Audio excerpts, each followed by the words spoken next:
Yo, what's poppin', everybody? And today we're back with a brand new reaction video. Every mistakes parents made that created serial killers. Now, this seemed like a pretty interesting video. It's by Dave Explains TV or YouTube, whatever his name is. I'll put a link down below if you guys want to check out his channel. But without further ado, let's go. Edmund Kemper. His mother told him no woman would ever love him, so he found a way to make sure they'd never leave. Edmund Kemper was just 8 years old when his mother started locking him in the basement every night. She said it was to protect his sisters from him. She called him a real weirdo, loud enough for him to hear through the walls. She told him he reminded her of his father, and that was never a compliment. By 10, Kemper had buried the family cat alive, then dug it up, then cut off its head and mounted it on a stick. At 14, he ran away to find... I'm sorry, what?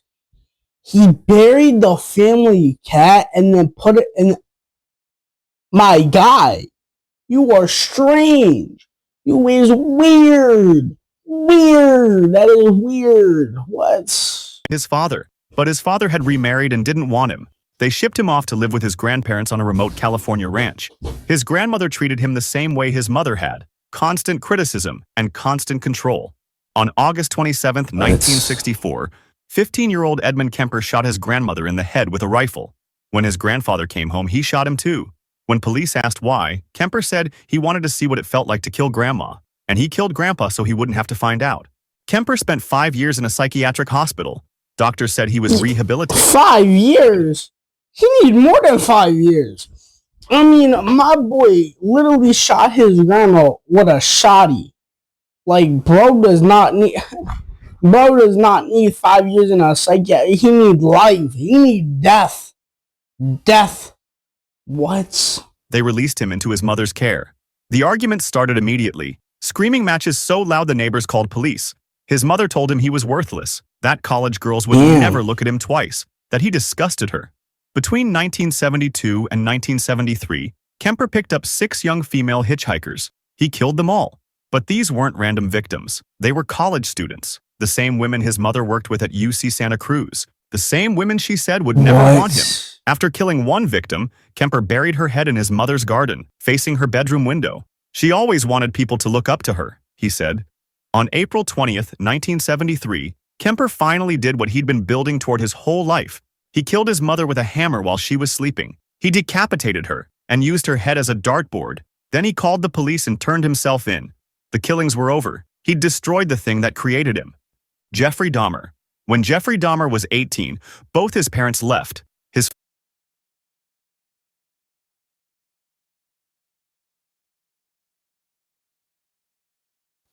That guy was crazy. I would not want to be alive during these time periods. God damn. Father moved out. His mother took his younger brother and left. No forwarding address, no phone calls. Jeffrey was alone in an empty house. He would later say that was the moment everything fell apart. Dahmer's childhood looked normal from the outside. Suburban Ohio, 2-parent household, a little brother named David. But inside, the family was fracturing. His mother suffered from depression and anxiety, swallowing pills by the handful.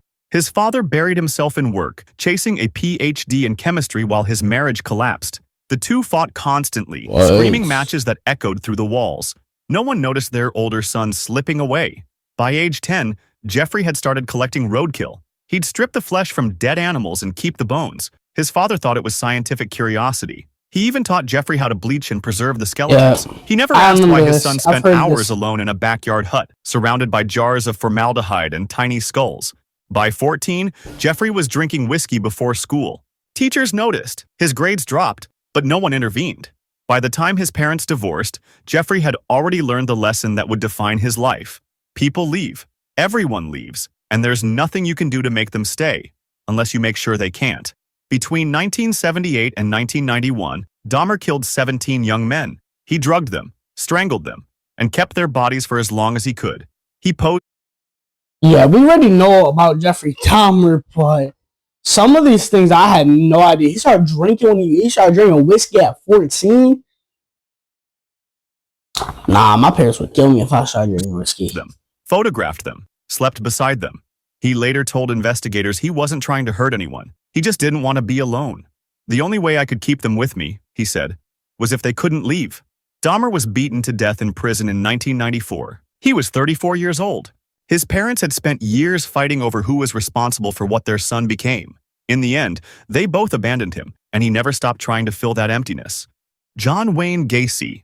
His father called him stupid, called him a sissy, called him a failure. John Wayne Gacy spent his entire childhood trying to earn approval that never came. His father was an alcoholic machinist who beat the family regularly. At 4 years old, John was whipped for accidentally moving parts in his father's car engine. At 9, a family friend began abusing him. John, Hey, hold on. How do you accidentally move car parts? And how do you accidentally do that? never told anyone, terrified his father would blame him. The message was clear. Everything wrong was John's fault. He tried everything. Worked hard in school, joined community organizations, built a successful business, hosted neighborhood parties, even dressed as Pogo the Clown to entertain children at hospitals. But nothing worked. His father kept calling him worthless. Dressed up as a clown. Then, in 1966, something changed. Gacy had married, had children, was managing restaurants in Iowa.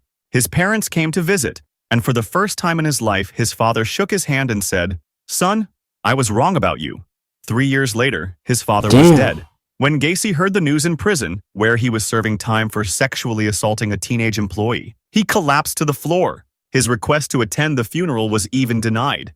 Between 1972 and 1978, John Wayne Gacy murdered at least 33 young men. He lured them to his home with 33?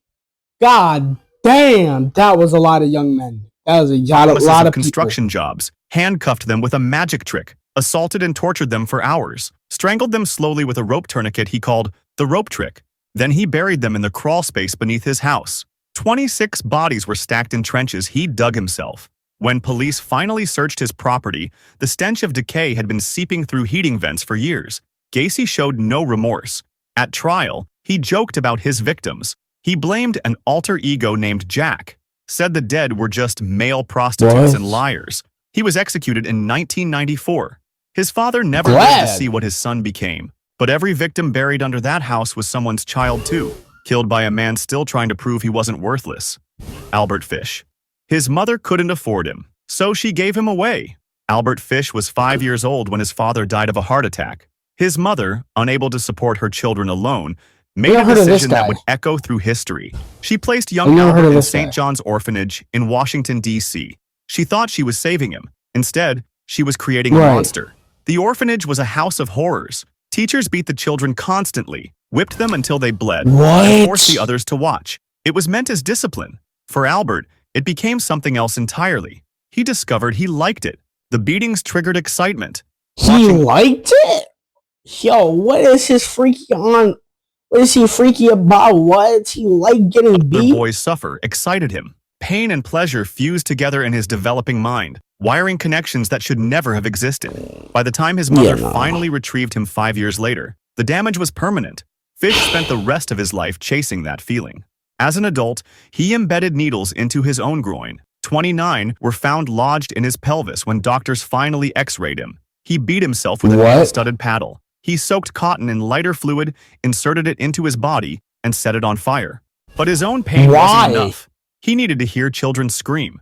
Between 1924 and 1928, Fish murdered at least 3 children. He strangled them, dismembered them, cooked them. He even sent a letter to one victim's mother describing how he ate her 10-year-old daughter over 9 days. Every detail, every recipe. Psychiatrists Yo, as a mother, I would be identified 18 different sexual abnormalities in him, more than any case in medical history. Fish claimed God commanded him to sacrifice children, like Abraham with Isaac. The jury found him insane, but they executed him anyway. In 1936, Fish walked to the electric chair and reportedly helped position the electrodes himself. His last written statement was so depraved, his own lawyer refused to release it, calling it the most filthy string of obscenities I have ever read. The child his mother abandoned to save money had grown into America's most disturbing killer. Henry Lee Lucas.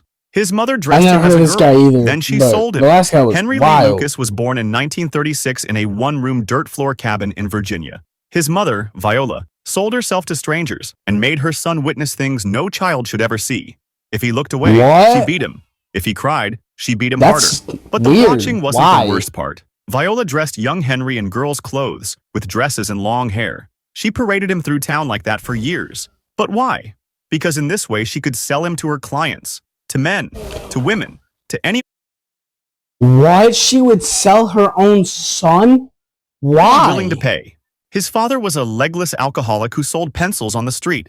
He couldn't protect Henry. Sold He couldn't even pencils. protect himself. One night, trying to escape the horror inside that cabin, he crawled outside drunk and froze to death in the snow. Henry was beaten constantly. When he was 7, his mother smashed a wooden plank across his skull. He spent days Oh. unconscious. When he was 10, his brother slashed his face with a knife. The wound got infected. His mother ignored it until a teacher accidentally struck the damaged eye. It burst and had to be surgically removed. Henry learned that he was worthless, something to be used, sold, and discarded. What? In 1960, during a Christmas visit, his mother demanded he move back home to care for her. They argued. She hit him with a broom, and he stabbed her in the neck. She died instantly on the floor. Lucas was convicted of her murder and spent years in Aye. prison. When authorities released him early due to overcrowding, he warned them, "I'm not ready to go." They released him anyway. That same day, Lucas killed a woman within walking distance of the prison gates. His gift to the people Okay, who set him I free. was just about to give this man a compliment. I was just about to be, good job, you killed your mom, you killed your abuser, but you just killed a woman. What? He was eventually convicted of 11 murders. He confessed to hundreds more, 11? though many were later proven false. The truth of his body count may never be known. But one truth is certain. Long before Henry Lee Lucas killed anyone, his mother had already murdered the child he might have been. Damn. You probably Alright, that is crazy to talk about.